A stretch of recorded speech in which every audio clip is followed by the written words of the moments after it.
sacristán y músico de la parroquia, Eliodoro Rey, y un monaguillo.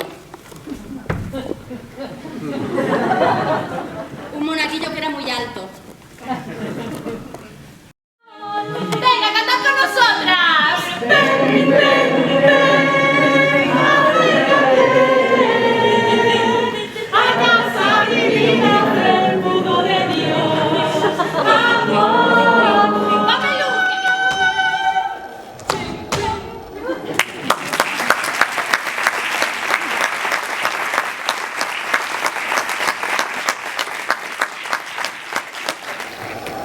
Las lesbianas no son amiguitas, tienen sexo, mucho sexo.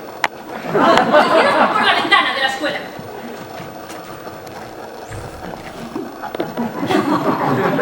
¡Hola! Lo hicieron debajo de la alfombrilla del baño.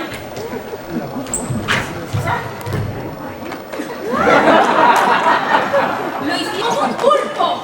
Lo hicieron detrás de los marcos de las puertas, cogiendo margaritas, encima de los abedules, debajo de una teja, tirándose por la chimenea. Yo paso, no quiero tener un pene. Sé un macho. Mira cómo baila el pene. Mira cómo baila el pene. Y ahora soy un documento viciado.